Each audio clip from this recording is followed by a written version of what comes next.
Dr. Marcus Chen wiped sweat from his forehead as he stepped off the transport shuttle.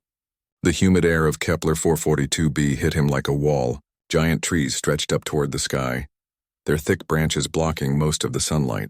Strange bird calls echoed through the jungle around the human mining colony. "Welcome to paradise," said Commander Sarah Walsh, walking up to greet him. Her smile looked tired. "Hope you brought bug spray." Marcus picked up his equipment bags. The report said things were getting tense with the locals. "That's putting it nicely," Sarah said. "The Veltar have been more aggressive each week. They don't like us expanding the mining operation into their territory." They walked toward the main buildings of the colony. Marcus could see the large mining machines in the distance cutting through the jungle. The trees fell with loud crashes that seemed to echo for miles. "The diplomatic meeting is in an hour," Sarah continued. "Their leaders are coming to discuss boundaries again." Marcus nodded. He had studied the Veltar during his trip here. They were reptilian beings, about 7 feet tall with green scales and large yellow eyes. They were intelligent and had built underground cities throughout this planet. Most importantly, they were not happy about humans taking over parts of their world. The meeting room was in the center of the colony. When Marcus arrived, 3 Veltar diplomats were already sitting at one end of a long table. Their scales looked darker than usual, which Marcus knew meant they were stressed or angry. At the other end sat Commander Walsh and 2 other human officials. Marcus took a seat nearby, opening his tablet to take notes. The lead Veltar diplomat, whose name was difficult for humans to say, spoke first. His voice was deep and hissing. "Humans continue to destroy sacred hunting grounds. The great trees fall. The streams run dirty with your machines." "We've stayed within the agreed boundaries," Commander Walsh replied. "The mining rights were established in the original treaty." "Treaties mean nothing when you kill the land," another Veltar said. This one was younger, with brighter scales. Marcus noticed she had scientific equipment with her. Probably their version of a researcher. The argument continued for 30 minutes. Neither side was willing to give ground. Marcus could see the frustration building on both sides. The young female Veltar, who seemed to be named Zixtha, kept looking toward the windows as if she was worried about something. Then the lights went out. Emergency power kicked in a few seconds later, bathing everything in red light. An alarm started blaring. Through the windows, Marcus could see colonists running between buildings. "Security breach at the perimeter," came a voice over the intercom. "All personnel to emergency stations." Commander Walsh stood up. "We need to get everyone to the safe room." But before anyone could move, something massive crashed through the wall. The creature that burst into the room was like nothing Marcus had ever seen, even in his years studying alien life forms. It was at least 12 feet long, with a sleek body covered in scales that seemed to shift color like oil on water. Its head was wolf-like but larger, with teeth as long as Marcus's fingers. Claws that looked like they could cut through steel extended from its paws. The Veltar diplomats made sounds that could only be described as screams of pure terror. They scrambled backward, falling over chairs in their panic to get away. "Shadow Maw," Zixtha shouted. "It's a Shadow Maw." The human security guards raised their weapons, but Marcus could see they were shaking. This creature was clearly the stuff of nightmares for everyone in the room. The beast was breathing heavily, and Marcus noticed something the others had missed in their panic. There was blood on its left side. Dark liquid dripped from a wound near its shoulder. Its yellow eyes, which should have been focused on potential prey, kept darting around the room as if looking for an escape route. "Don't shoot," Marcus said quietly. "Are you insane?" Commander Walsh hissed. "That thing will kill us all." The creature's head snapped toward Marcus when he spoke. For a moment their eyes met. Marcus had spent years studying predators on Earth and dozens of other worlds. He knew the difference between a hunting animal and a scared one. This Shadow Maw was terrified. Moving very slowly, Marcus reached into his jacket pocket. The security guards tensed, probably thinking he was going for a weapon. Instead, he pulled out a protein bar from his travel supplies. "Easy," he said softly, the way he might talk to a frightened dog. "Easy there." The creature tilted its head slightly. Its camouflage scales continued to shift, but the aggressive posture relaxed just a little. Marcus tore open the protein bar wrapper. The sound made everyone jump except the Shadow Maw, which seemed curious. He broke off a small piece and very carefully placed it on the floor, then stepped back. "Marcus, what are you doing?" Commander Walsh whispered. It's hurt and scared, Marcus replied, not taking his eyes off the creature. Look at how it's breathing. Look at that wound. It's not hunting. It's running from something. The shadow maw stretched its neck forward and sniffed the protein bar. After a moment, it carefully picked up the small piece of food with its front teeth and swallowed it. Behind the overturned table, Zixtha was staring at Marcus like he had lost his mind. Her yellow eyes were wide with shock. Impossible, she whispered. No one approaches a shadow maw. They are death itself. Marcus broke off another piece of the protein bar and placed it a little closer to himself. The creature considered this for a long moment, then took a cautious step forward. They've been afraid of these things for thousands of years, Zixtha continued, speaking to herself more than anyone else. They hunt from the shadows. They can kill a dozen warriors before anyone even sees them. But this one isn't hunting, Marcus said. Are you, friend? The word friend seemed to catch the creature's attention. It tilted its head again, and Marcus could swear there was intelligence in those yellow eyes.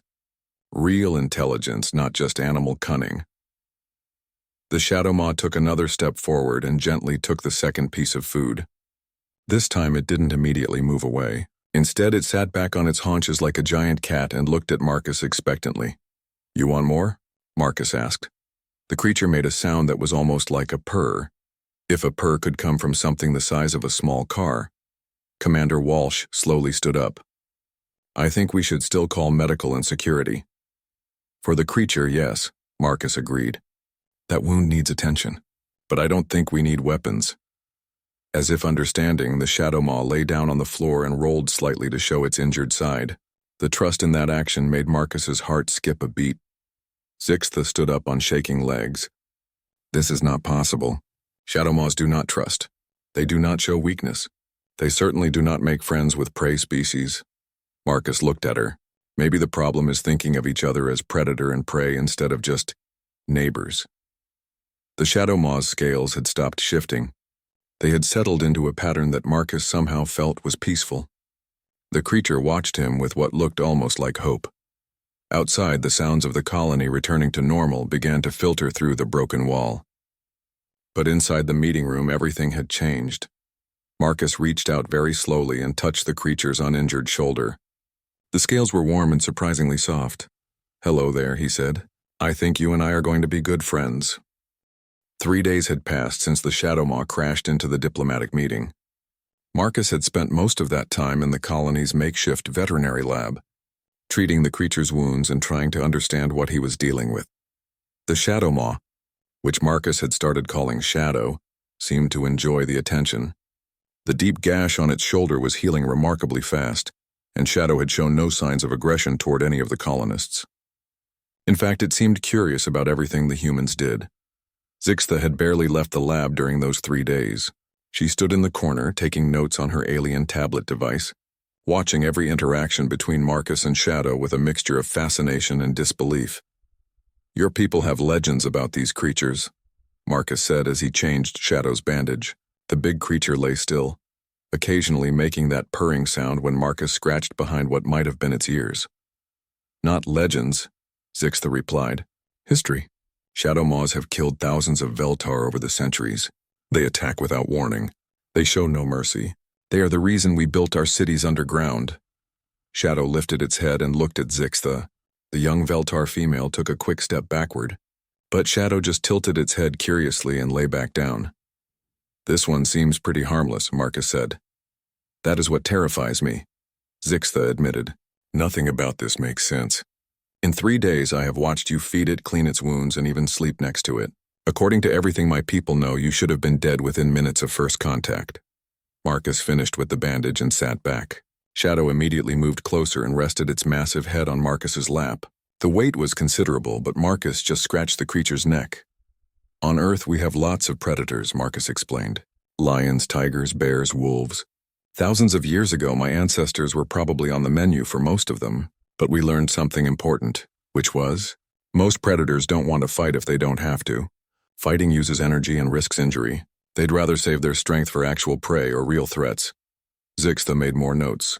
But shadow maws are different. They attack Veltar settlements for no reason. Are you sure about that? Marcus asked. Shadow here was injured when it showed up. Something had hurt it badly enough to send it running toward our colony instead of away from it. As if hearing its name, Shadow looked up at Marcus and made a soft chirping sound. Marcus had started to recognize some of the creature's vocalizations. This one seemed to mean, "Pay attention to me." "What do you want, friend?" Marcus asked. Shadow stood up and walked to the lab door. It looked back at Marcus and chirped again. "I think it wants to go outside," Marcus said. "Absolutely not," came Commander Walsh's voice from the doorway. "That thing is not leaving this building." "That thing has a name," Marcus said. "And I think Shadow is getting bored." Commander Walsh entered the lab followed by 2 security guards. She had been checking on Marcus and his unusual patient several times each day. "The Colony Council is meeting tonight to decide what to do about your pet," she told Marcus. "Most people want it relocated far from here." Shadow seemed to understand the tension in the room. Its scales started shifting to darker colors and it moved to place itself between Marcus and the security guards. "See?" Commander Walsh said. "It's getting aggressive." "It's being protective," Marcus corrected. "There's a difference." To prove his point, Marcus walked over and put his hand on Shadow's back. The creature immediately relaxed, its scales returning to the neutral gray-green pattern Marcus had learned meant it was calm. "This is remarkable," Zixtha said quietly. "It responds to your emotional state. When you are calm, it becomes calm. Most intelligent animals do that," Marcus said. "Dogs read human emotions constantly. So do horses, dolphins, even some birds, and you think shadow moths are intelligent?" Zixtha asked. Marcus looked at Shadow, who was now investigating the various medical equipment in the lab. The creature carefully picked up a scanner with its mouth, examined it closely, then gently set it back exactly where it had been. "Watch this," Marcus said. He walked to a cabinet and opened it, revealing shelves full of medical supplies. "Shadow, can you get me a bandage?" "The white roll, second shelf." Shadow studied the cabinet for a moment, then carefully reached up with one claw and hooked a white bandage roll, bringing it down to Marcus without damaging anything else in the cabinet. Commander Walsh's mouth fell open. "It understood you." "It understood the concept, the gesture, and the request," Marcus said. "That's not just animal training. That's problem-solving intelligence," Zixtha was writing furiously on her tablet. "This changes everything we know about them." Over the next few hours, Marcus demonstrated more of Shadow's abilities. The creature could understand basic instructions, solve simple puzzles, and even seemed to recognize different people by name. When Marcus said Commander Walsh, Shadow would look at her. When he said Zixtha, Shadow would turn toward the Veltar scientist. But the most impressive demonstration came when Marcus accidentally dropped his tablet and it slid under a heavy equipment table. Before Marcus could figure out how to retrieve it, Shadow had squeezed under the table, carefully picked up the tablet in its mouth, and delivered it without a scratch. "It saw a problem and solved it without being asked," Marcus explained. "That's advanced cognitive behavior." That evening, Shadow proved just how intelligent it really was. Marcus had left the lab door open while he went to get dinner. When he returned, he found Shadow in the colony's main computer room, sitting quietly next to one of the technicians. "It just walked in and sat down," the technician explained nervously. "It hasn't done anything threatening, but—" Marcus looked at what Shadow was staring at. On the computer screen was a map of the local area, showing the mining operations and surrounding jungle. "Shadow, what are you looking at?" Marcus asked. The creature stood up and carefully touched the screen with the tip of one claw, pointing to an area about 20 miles from the colony. It made a series of sounds that Marcus had never heard before, almost like it was trying to communicate something complex. Zixtha, who had followed Marcus to the computer room, stared at the map location Shadow had indicated. "That area," she said slowly. "That is where my people reported the most recent Shadow Maw attacks. 3 Veltar hunting parties were attacked there in the past month." Shadow looked at Zixtha and made the complex sounds again. This time it sounded almost like sadness. "What if," Marcus said, thinking out loud, "Shadow wasn't running toward our colony for no reason? What if it was running from something that happened in that area? You think something drove it out of its territory?" Commander Walsh asked. Marcus looked at Shadow, who had gone back to staring at the map. "I think we need to find out what's been happening in that jungle. Because I don't think Shadow attacked those Veltar hunting parties." "Then what did?" Zixtha asked. Shadow made a low growling sound and touched the map again, this time pointing to an area marked with mining equipment symbols. "Oh," Marcus said quietly. "Oh no." He was beginning to understand what had really been happening out there in the jungle. And if he was right, both humans and Veltar had been making a terrible mistake. The storm hit the colony just after midnight on Marcus's 5th day with Shadow. The wind howled through the jungle with a sound like screaming, and rain hammered against the buildings so hard it sounded like gunfire. Marcus woke up to find Shadow pressed against the wall, scales flickering rapidly between dark colors. The creature was clearly distressed by the storm. "Easy, friend," Marcus said, reaching out to touch Shadow's flank. "It's just weather." But Shadow wasn't afraid of the storm itself. The creature kept looking toward the door and making urgent chirping sounds. It wanted to go outside. "In this weather?" "You're crazy," Marcus said. Shadow stood up and walked to the door, then back to Marcus, then to the door again. The message was clear. Something was wrong out there. Marcus pulled on his rain gear and grabbed a flashlight. This better be important. The moment they stepped outside, Marcus understood why Shadow was worried. Even through the storm, he could hear sounds that didn't belong to wind and rain.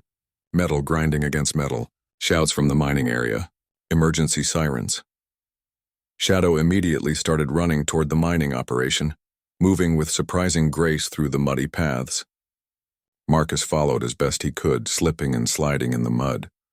When they reached the mining site, Marcus saw the problem. The storm had caused a massive landslide. Tons of mud and rock had buried 2 of the large mining machines, and worse, the emergency signals showed that 3 miners were trapped inside one of them. "We can't reach them with the main equipment," Commander Walsh was shouting over the storm to her rescue team. "The ground is too unstable.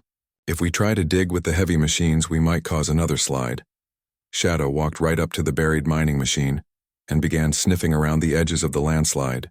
Its scales shifted to a pattern Marcus hadn't seen before, swirls of blue and green that seemed to help it blend with the rain-soaked rocks. "What's it doing?" asked one of the rescue workers. "I think it's tracking," Marcus said. "Shadow, can you smell the people inside?" Shadow chirped once and moved to a specific spot about 20 feet from the machine. It began digging carefully with its claws, removing small amounts of rock and mud at a time. It found them, Marcus realized. There must be an air pocket there. Commander Walsh looked doubtful. "How can it know that?" "Shadow moths evolved in this jungle," Marcus explained. "They probably have senses we don't understand. Shadow, keep digging, but be careful." For the next 2 hours, Marcus worked alongside Shadow in the storm. The creature's claws were perfect for the job, strong enough to move rocks but precise enough to avoid causing more collapses. Shadow seemed to understand exactly how much pressure the slope could take. When they finally broke through to the trapped miners, Shadow immediately backed away to let the humans work. The 3 trapped workers were scared, muddy but alive. "That thing saved our lives," one of them said as Marcus helped him out of the hole. But Shadow wasn't finished. As the rescue team worked to get the miners to safety, Shadow started exploring the rest of the landslide area. It found 2 more air pockets where equipment was buried, helping the team recover valuable machinery that would have been lost forever. Zixta arrived just as the rescue operation was finishing. She had tried to reach the mining site earlier, but got lost in the storm. When she saw Shadow carefully placing recovered equipment in neat piles, she stopped walking and stared. "Impossible," she said, for what Marcus realized was probably the 100th time since meeting Shadow. "What's impossible now?" Marcus asked, wringing mud out of his shirt. "Shadow moths don't help other species. They don't work as part of a team. They certainly don't risk their own safety to save strangers." Marcus looked at Shadow, who was now sitting next to the rescued miners, accepting grateful scratches behind the ears. "Maybe your people never gave them a chance," Marcus said. Over the following days, word of Shadow's rescue efforts spread throughout the colony. The miners who had been saved insisted on bringing Shadow extra food. Children started asking if they could pet the nice monster. Even the security guards relaxed their weapons when Shadow was around. But the real change came when Zixta began sharing her research with Marcus. "I have been studying your interactions with Shadow," she said, showing him her tablet. "I have also been researching old Veltar historical records." "What did you find?" "Something that my people have tried to forget," Zixta said. "Very old stories from before we built the underground cities. Stories about Veltar and Shadow moths working together." Marcus sat down next to her. Shadow immediately came over and lay down with its head across both their laps, forcing them to sit closer together. Working together how? Marcus asked. Hunting partnerships. Shadow Maws would track prey that Veltar could not find. Veltar would share tools and knowledge that Shadow Maws could not make. The stories say it was a golden age of cooperation. What happened? Zixta was quiet for a moment. A plague. Something that killed many Shadow Maws and made the survivors sick and aggressive. My people were afraid they would catch the disease, so they drove away all the Shadow Maws. Even the healthy ones. That must have been thousands of years ago, Marcus said. Yes. And ever since then, both species have been afraid of each other. The fear has been passed down through generations on both sides. Shadow lifted its head and looked at Zixta. Very slowly, the creature moved its massive head closer to her. Zixta tensed but didn't move away. Shadow gently touched its nose to her hand. It's trying to make friends, Marcus said softly. With me? Zixta asked. But I am Veltar, its natural enemy. I don't think Shadow sees natural enemies, Marcus said. I think it just sees individuals. And it can probably sense that you're not afraid of it anymore. Zixta very carefully reached out and touched Shadow's scales. The creature's purring got louder. This is nice, she admitted. Its scales are softer than I expected. That afternoon, Zixta made a decision that would change everything. She sent a message to the Veltar government, requesting permission to extend her stay at the human colony. I need to study this further, she told Marcus. If Shadow Maws are truly intelligent, truly capable of cooperation, then my people need to know. Will they believe you? Probably not at first, Zixta said. But I have recordings, video evidence, and I have Shadow. As if hearing its name, Shadow looked up from where it was playing with a piece of rope one of the miners had given it. The creature had figured out how to tie knots with its claws and seemed to enjoy the puzzle. You know, Marcus said, watching Shadow work. I think this is just the beginning. Beginning of what? Marcus smiled. The beginning of your people learning that humans don't conquer apex predators. We make them family. Zixta looked at Shadow, who had successfully tied the rope to its own tail and was now chasing in circles trying to catch it. Family, she repeated. I think I am beginning to understand this concept. The Veltar military ships arrived 2 weeks later, appearing in the sky like dark birds of prey. Marcus was in the jungle with Shadow, studying the creature's natural behavior. When the ships passed overhead with a sound like thunder, Shadow immediately crouched low, its scales shifting to perfect camouflage with the jungle floor. In seconds, the creature had become nearly invisible. Easy, Marcus said, but he was worried too. Those ships looked like they were built for war, not diplomacy. When they returned to the colony, they found chaos. Commander Walsh was arguing with 3 Veltar military officers in the main building, while colonists gathered outside, watching nervously.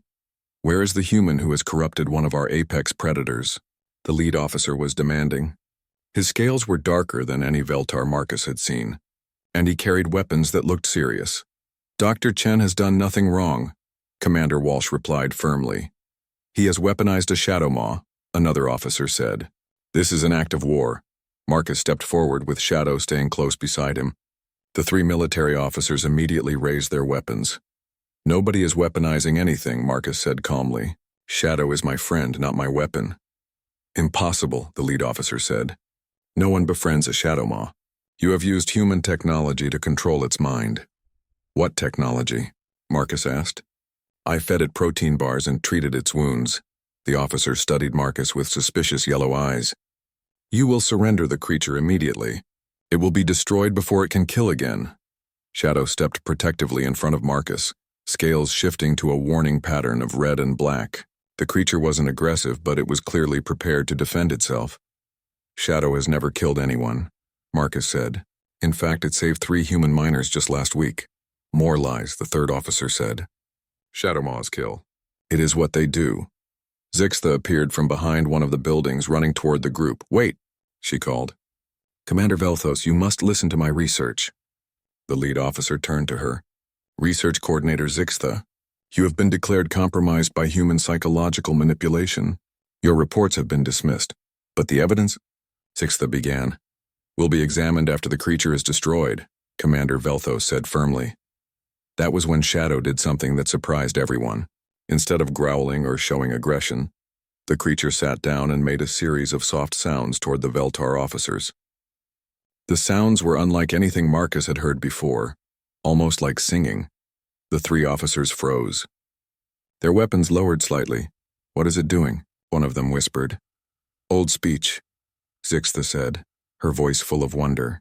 "Shadow is speaking Old Veltar speech." "That's impossible," Commander Velthos said. But his voice was uncertain now.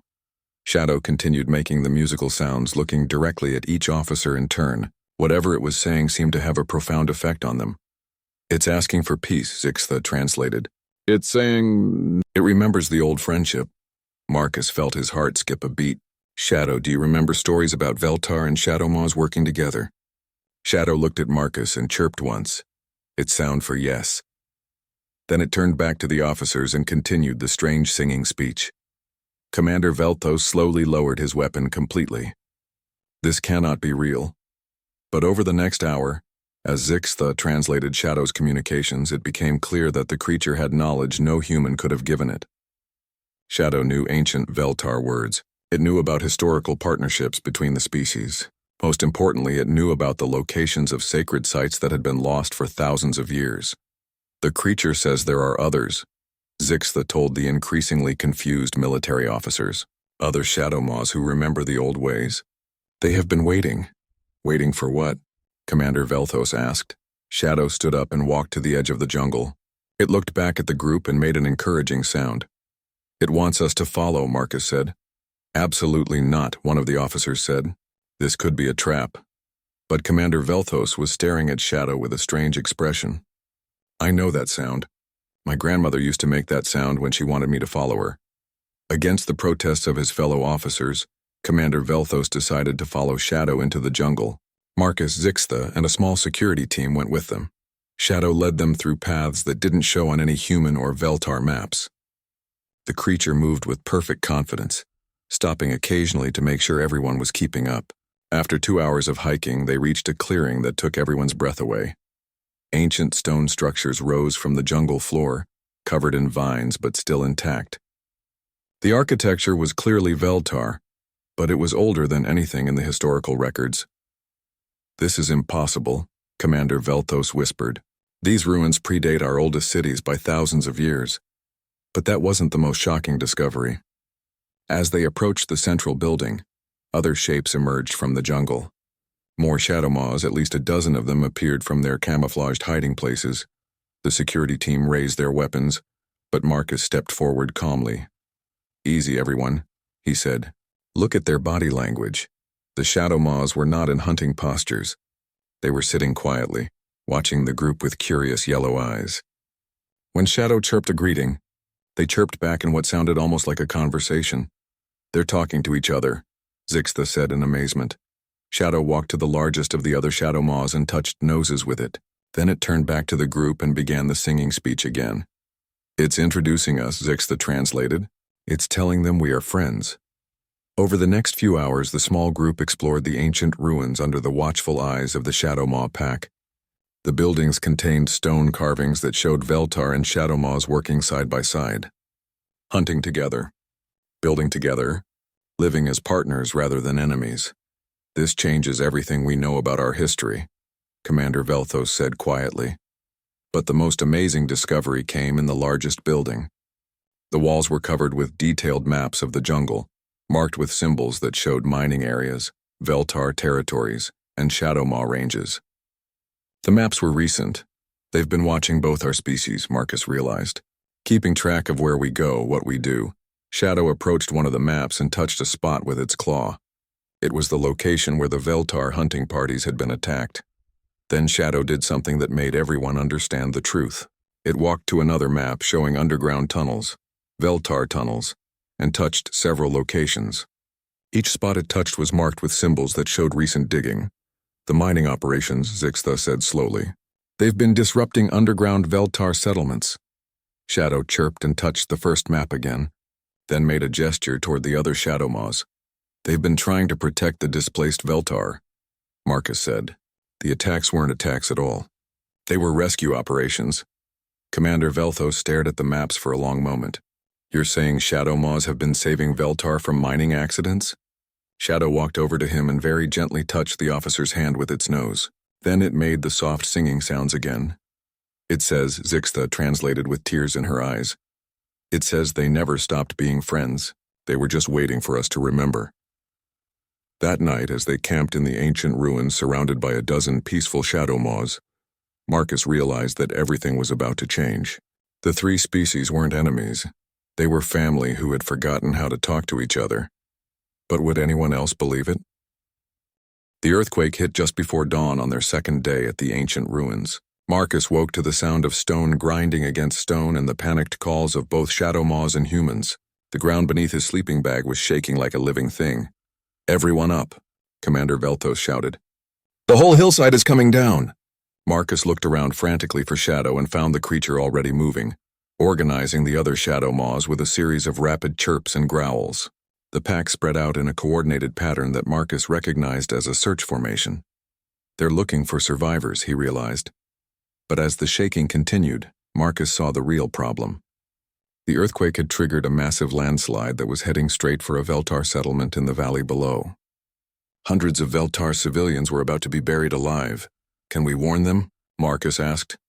"The communications equipment was damaged in the first tremor," Zixta said, working frantically with her tablet.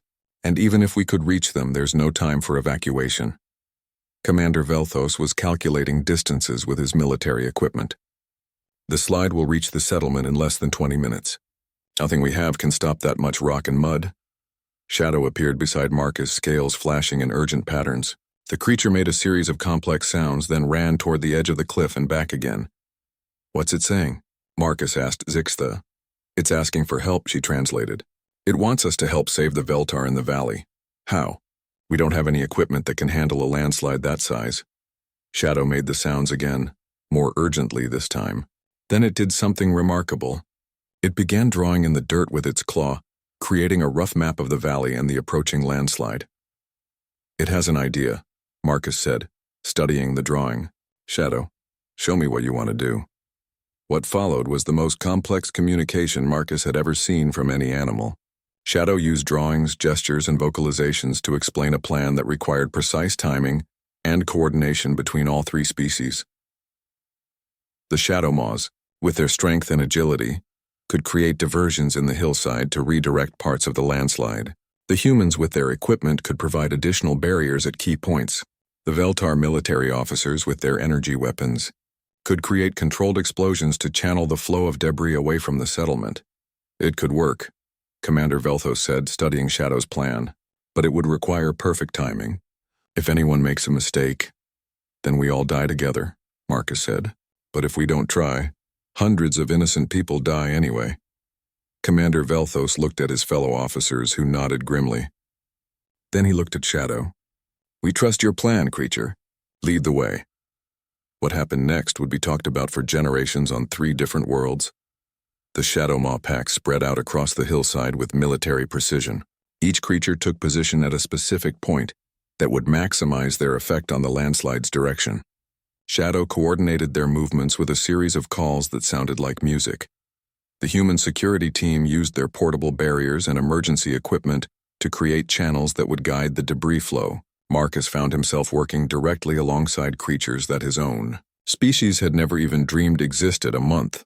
August Commander Velthos and his officers positioned themselves at strategic points with their energy weapons, ready to create controlled explosions that would split the landslide into smaller, manageable flows. Zixta became the communication hub, translating between Shadow's directions and the various teams. Her voice remained calm even as tons of rock and mud thundered down the hillside around them. "Shadow says redirect the main flow to Sector 7, she called out. "Human team, reinforce the barriers at Checkpoint 3. Veltar weapons team, prepare explosive charges at points 4 and 6. For 15 minutes, the 3 species worked as one organism. When a human barrier failed, a Shadow Maw was there to physically redirect the debris. When a Shadow Maw was in danger of being crushed, Veltar energy weapons cleared an escape route. When communications broke down, Marcus found himself running messages between teams while Shadow kept the overall plan coordinated. The landslide reached the valley floor just as planned, split into 3 smaller flows that passed safely around the Veltar settlement, instead of through it. When the dust settled, Marcus found himself sitting next to Shadow on a pile of rocks, both of them covered in mud and exhausted. Around them, humans, Veltar, and Shadow Maws were checking on each other, sharing water and treating minor injuries. "We did it," Marcus said, scratching Shadow behind the ears. "We actually did it," Shadow purred and leaned against him. In the distance, they could see Veltar civilians emerging from their underground homes, safe and unharmed. Commander Velthos approached them, his dark scales now gray with dust. "Dr. Chan, I owe you an apology, and I owe Shadow my respect." He turned to address Shadow directly. "Thank you, friend. You have saved my people." Shadow stood up and walked over to the commander. Very carefully, the creature extended one massive paw toward him. Commander Velthos stared at it for a moment, then reached out and shook it. "Friends?" Shadow asked in the old Veltar speech. "Friends," Commander Velthos replied. Over the following weeks, everything changed. The Veltar government, faced with undeniable evidence of Shadowmaw intelligence and cooperation, officially changed their classification from dangerous predator to sentient ally. The human colony established the first tri-species research station, where Marcus became the first official interspecies relations coordinator. Shadow, now wearing a collar that marked it as an official ambassador, spent its days helping human children learn about jungle safety, while teaching young Veltar that Shadowmaws were friends, not monsters. Zixtha remained at the station as the lead researcher on what was now called the Ancient Partnership Project. She had discovered that Shadowmaws had been quietly protecting both human and Veltar settlements for years, intervening in disasters and preventing conflicts that neither species even knew about. But the most important change was happening in the jungle itself. Other Shadowmaw packs began emerging from hiding, making contact with both human and Veltar communities. Each pack brought knowledge of hidden historical sites, lost settlements, and ancient partnerships that had been forgotten by everyone except them. "They've been waiting for us to grow up," Marcus explained to a group of visiting diplomats from Earth. "Waiting for us to be ready to be friends again." Shadow, who had been napping in the sun nearby, opened one yellow eye and looked at him. The creature's expression clearly said, "About time." "The remarkable thing," Zixtha added, "is that humans made this possible. Your species has a unique ability to form bonds across species lines. You see potential friends where we see only predators or prey." Marcus looked around the research station, where human children were playing with young Shadowmaws under the watchful eyes of Veltar teachers, and smiled. "Maybe that's humanity's real contribution to the galaxy," he said. "We don't just survive alongside apex predators. We turn them into family." Shadow stood up, stretched, and walked over to join a game of fetch that somehow involved 2 human children, a Veltar scientist, and 3 young Shadowmaws. The creature's purr was so loud it could be heard across the entire station. Marcus watched his friend play and realized that this was just the beginning. If Shadowmaws had been waiting on one planet, what other partnerships were waiting to be rediscovered across the galaxy? The universe, he thought, was about to become a much more interesting place.